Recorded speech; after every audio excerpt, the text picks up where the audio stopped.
All right. Well, thank you for doing this, first of all. Yeah, thank you, Joey.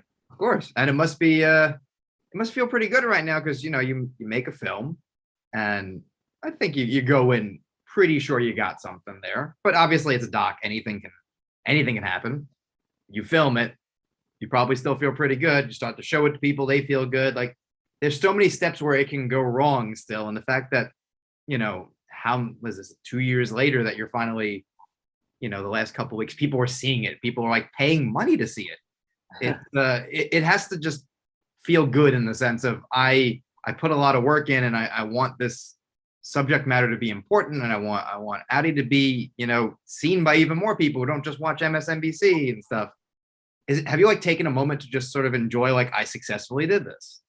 It's funny you say that. I think I am similar to Adi in that sometimes when I achieve certain things, I just move the goalposts further for myself. So, when Adi helped win the 2018 elections, then he was just immediately on to, all right, let's go to 2020. Yeah. That's kind of where I'm at right now about the fight to get this film out to more people and working towards the next goals with it. Our digital release is coming up. Then our PBS broadcast in January. We're trying to organize groups and activists to see it. We're working on an awards campaign for the film. And all of this, of course, is in the service of getting people to know Adi's story. And it wasn't that smooth sailing, the steps you describe of like, hey, we're shooting this. Hey, it's pretty good. Hey, the Duplass brothers are involved. All right, we're done. There was a lot of those pitfalls that you described, none more intense for this particular film than Adi's health and ALS itself, which is an unpredictable disease. When we first started, we didn't know that what his lifespan would be. I'm happy to say that he's still alive and doing well. We and doing some of his best work now and cracking the same dirty jokes that he does in the movie.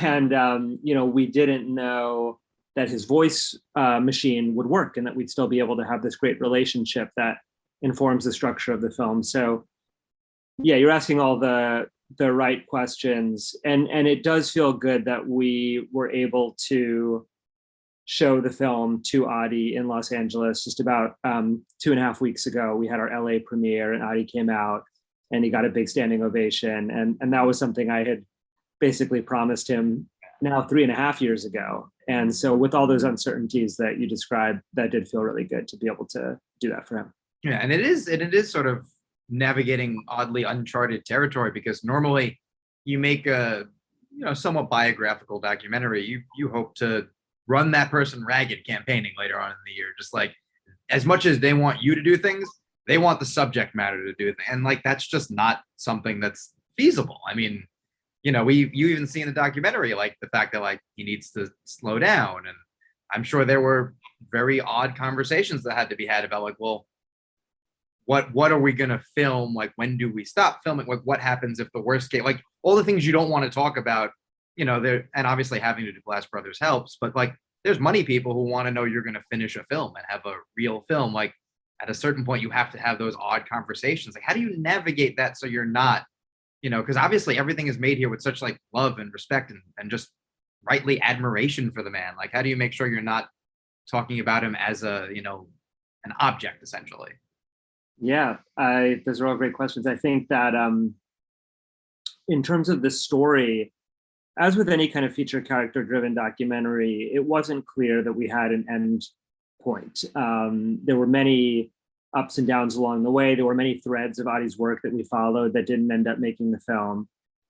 In the challenge and the core of the story was this confluence between this terrible tragedy in Adi's personal life of this diagnosis and this terrible tragedy that befell our nation, which was the election of Donald Trump. And those two things happen back to back right after Adi's first son is born, Carl. And this moment is this catalyst for him of this double blow of his work as a progressive organizer being wiped out, his hope for his family and his future being wiped out, this sense that I think anybody could relate to of kind of meaninglessness and despair. And then suddenly, of all things, he meets the senator who's the most powerful voice on the issue of healthcare on this airplane. filmed by the woman he just met next to him on the plane. That goes viral and captivates the nation. And he realizes this unimaginable irony, which is that ALS is taking away his voice, and yet it's giving him a megaphone. And that duality is what I saw in him really early on, and knew there was some sense of a feature film, but didn't know where it would go. And we fought the 2018 political battle with him and the Kavanaugh confirmation. The film kind of goes all the way into the 2020 presidential primary and election. But it wasn't until there was closure in Adi's personal life, which you get to see in the film. There's a very happy ending that I won't spoil, which is unusual for a movie about a illness like ALS, that we realized there was actually a closure, not just to the politics and activism, but to Adi's search for meaning and completeness in the face of this disease. Oh yeah, because you can sort of feel almost, not that the film's searching for anything, because that's a negative thing, but that the story is sort of like trying to figure out in a natural, like, where the ending point is. Because I know I was fascinated watching him talk to the candidates in the primary cycle, because there's something, when you see him on the plane with the senator, that's like, it hammers home how hard it is for people to talk face to face like that. Obviously not the first time a senator either side, has to deal with someone angry at them, but it's literally the face of the thing that you're trying to do and what Adi wants to prevent. And it's just interesting that then later, there's a dozen people who agree with him, who are talking to him, and they also, it seems, some of them have trouble communicating in a way. It's very interesting to see that, like, this is the most human version of the issue, but in a way they're very halting in their words, because they're literally talking about his life. That was one of those things I almost wanted more of, just because I want to see how, like, Elizabeth Warren and Bernie Sanders and Joe Biden deal with, like, he's right here, talk to him. Yeah, of course we had to abbreviate those presidential interviews in the film, but there is a lot more. There are full interviews with Adi, and they're very powerful because he doesn't give a break to the Democratic politicians. He is obviously a partisan guy, and I share his politics in most respects, but he, doesn't pull any punches just because they're Democrats. I think the movie is about winning elections, but then it's about holding politicians accountable through those kinds of face-to-face interactions, through the power of social media. And it's about how ALS made people pay attention to him with this attentiveness. He couldn't be ignored. People can't say no to him. I certainly couldn't say no to him in the, drive to make this thing and the many twists and turns we had along the way. And so that, to me, is this, like, ultimately more profound message from the film. Of course, it's about get involved, get organized, let's win healthcare. Yeah. But it's also about how do you make meaning out of the difficult and unexplainable circumstances of life. And that's what Adi has done. And that's what I found so incredible about him. Oh, yeah, because he's putting it pretty much on front. You're like, you have my vote, but that's not enough. Like, whichever one of you is here, I'm going to vote for you, I'm going to support you, but I'm going to make you do the things that we want you to do. Like, which is, I think, what you want out of someone who cares about politics. You want your side to win because they believe what you believe, but you then want them to actually do the things that you believe in. And he is such a persuasive person. One, having the amount of personality that he does. I think anyone in life, when you have a lot of personality, it's easier to get things done because people want to talk to you. And then just, at the same time, they sort of, have to take a minute to get used to him. It's also, this is the face of the issue. Like we were saying, like, if you can solve his problem or help in any way, there's hundreds of thousands of people who are in that same position. And, like, we're recording this on a day that there is a bad health issue, in the news, like something that could have been prevented by paying more attention to the political process. So his point is kind of just, is always consistently proven. So I'm sure, he's probably today on, trying to figure out, like, how can I hold people's feet to the fire on this? Yeah, he's doing that. I mean, the film charts a very, I think, important chapter in his life and work, but he is continuing to fight that good fight. And he and the Be a Hero organization are still holding Biden's feet to the flame about releasing vaccine patents to the rest of the world, which he's been very influential in and is kind of single-handedly responsible for probably millions of people around the world getting the vaccine thanks to his lobbying there. And He's working on this home care based services initiative, which is to get more funding for caregiving in the house, which is incredibly important to people with disabilities like him as part of the infrastructure bill.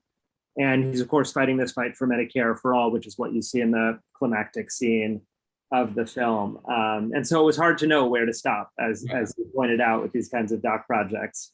But I hope we found that moment.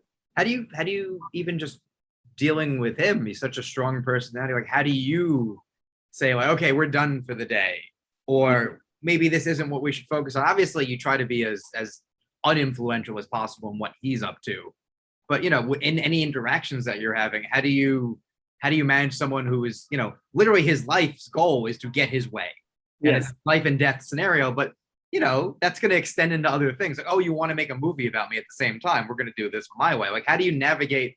Yeah. You're on the same team, but he's such a strong personality. It's definitely the right framing for it. That often people are saying, well, how did you get him to agree to do this or the other thing? And it was more like, how did we keep up with him? Everything that was happening in his life. And I think the film has a very much like a cinema verite, a fly on the wall aesthetic. But I was very involved in proactive in sort of shaping the story and shaping the narrative. Not that I, told them what to say or staged it, but we really were collaborative in the sense of talking about what the film needed to be coherent. You can't film somebody for 24/7, right? You can only, we came close sometimes. But a lot of the time, will murder you. Yes, exactly. So, and of course, there were other, stakeholders, so to speak, his wife, Liz, the activist in the film, getting access to some of the behind the scenes in the political elements of the film were actually harder than in the personal, because often just the consultants and strategists and the people who put it together didn't want to be the face of it. They wanted Adi to be that. And so that was something we always had to fight for. And so Adi was very open, when he would go for a shower, he'd be like, all right, Nick, like hop in, because he knew that would be good material. He's a savvy storyteller and had been doing that as an activist for a long time. And so there were definitely moments of butting heads. And I think, my team and I were a good fit to do this because I was able to have a push and pull relationship with them.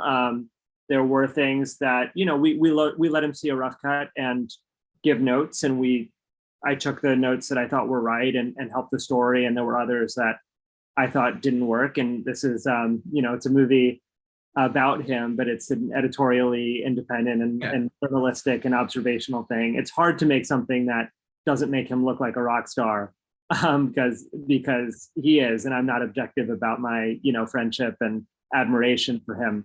But we really wanted to include some of the kind of darker moments and off kilter moments and things that are unexpected and give you a fuller portrait of who he is. And so there was push and pull throughout this whole process. And it wasn't so much the access, but it was about being in the driver's seat to, kind of rein his charisma and story into something cohesive that I think works as a film.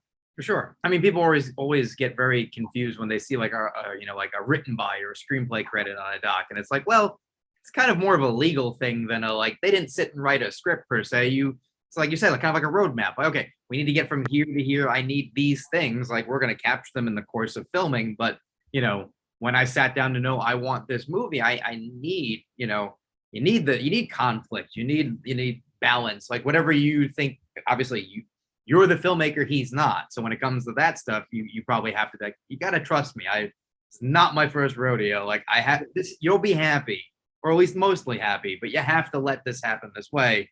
So it is interesting when you see it all come together, and then you think back on, okay, well, that whatever happened, but the planning was there. So you'd be able to be there when it happened, as opposed to just put a camera there and we'll have 95,000 hours of footage and we'll figure it out. Because that's like, it's a lot of just like relationship management. And what I mean by that is it's a lot of just work talking to, like when I say it, I mean the act of making something like this, and maybe advice for other documentary filmmakers trying to do character stories is really about getting that buy-in to your vision, not being afraid to set the framework for the types of things you need. If you really need your protagonists, characters, subjects, whatever word you want to use for them, to have a dinner conversation, and you need to facilitate that to happen by encouraging them to do that with the cameras there, and then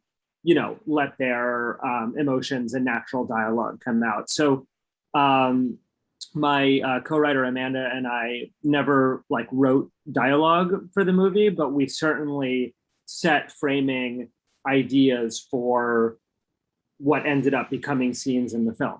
And we didn't do anything crazy like have AI generate lines like the Anthony Bourdain doc. And I know there's a lot of stuff on the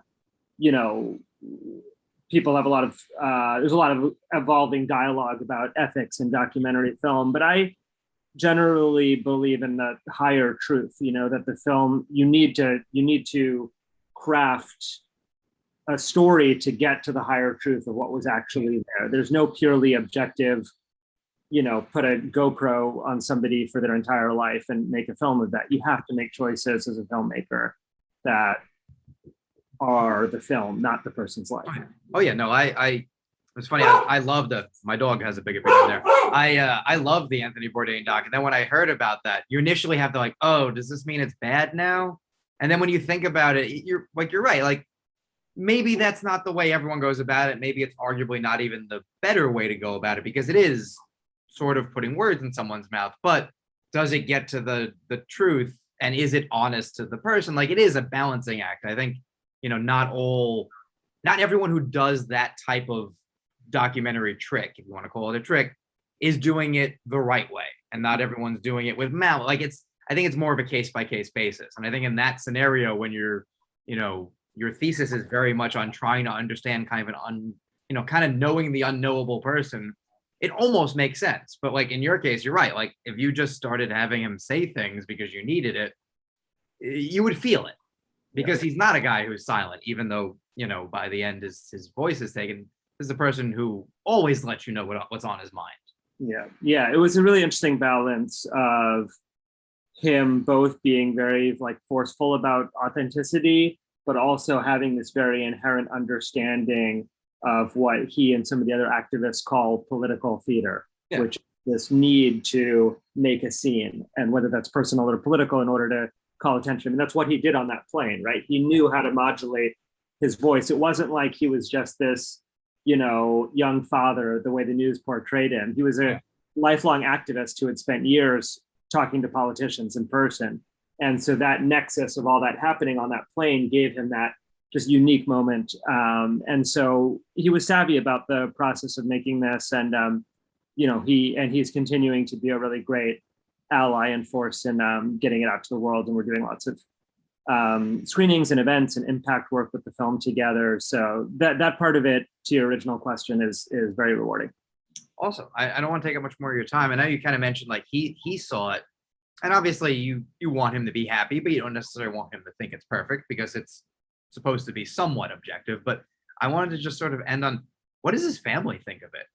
Because that's, I think, the more interesting, hard to know question, because it would be, I would imagine his wife feels it's rewarding and stuff, but it's also, maybe not what she wants the world to necessarily see. Oh, great. My husband goes off all the time and I'm here. I'm just curious, what did the people around him feel like when they saw it? Because they're less involved in the making of it. It's more of a surprise when they see it. Yeah. It's a great question. And Rachel, his wife, and I have done some panels together, and she's done some Q&As and stuff where she speaks to this directly from her own perspective. So I don't want to speak for her. It was, of course, as you can tell, seeing it, and as you'd understand as an audience member, one of the most delicate elements of the film, and the production of the film, and also the execution of the film was what her role was. Is she the doting wife and mother?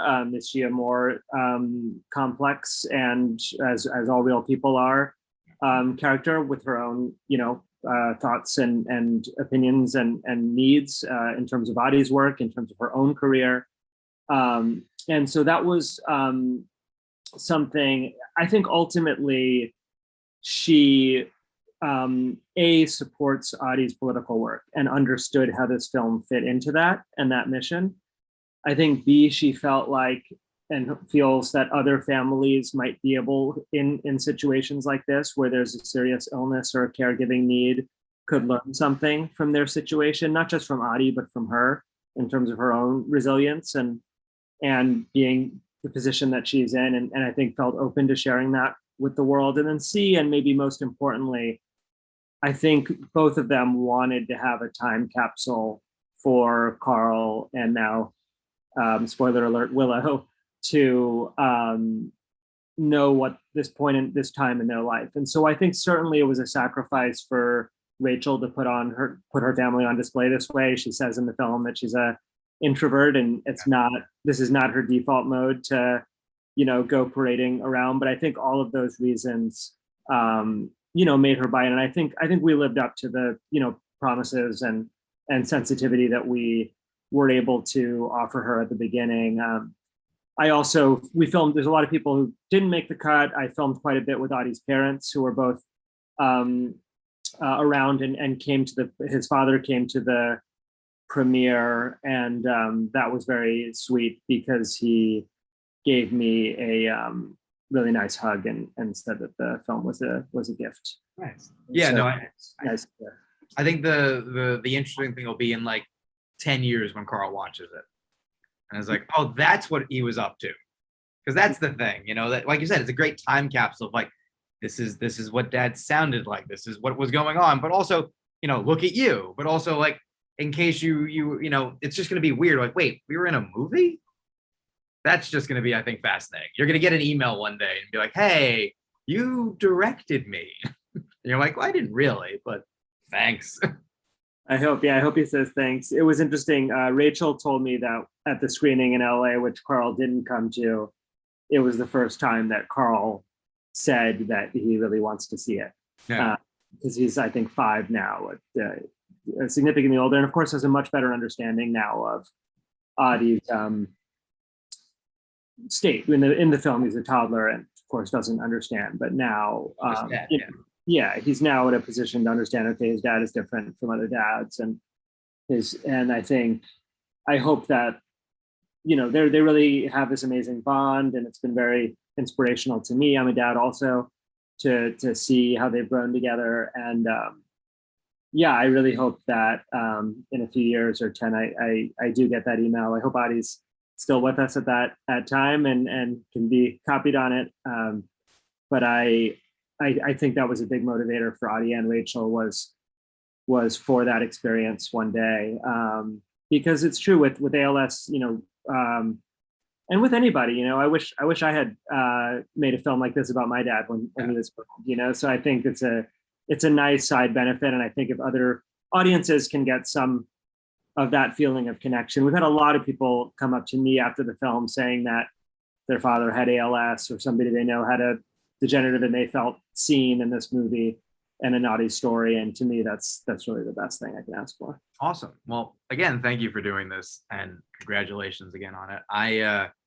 It's one of the best documentaries of the year so far. So I feel like this is not going to be the last time you have to talk about it to someone with a thing that says awards in its title. Thank you. Thank you for what it's worth. But yeah, no, I mean, I think that would just be, this is a long way off, but have him at the Oscars is quite the thing, But yeah, I feel like he would be able to make a scene and it'd be great. Yeah, for sure. We'll get that t-shirt tux ready for him. It'd be great. I mean, we really I think that everybody, including myself, gets a really transformative experience from being around him. And I think we just want to amplify that as much as possible. And I appreciate that you've been really supportive of the project and covering it. And I'm excited to stay in touch. Oh yeah, no, it's my pleasure. When you see something this good, you want to support it, and it's important and it's entertaining and it's well made. Like there's nothing not to like. So you should be very proud and happy to continue supporting it. And again, thank you for doing this. Yeah, totally. Thanks a lot, Joey.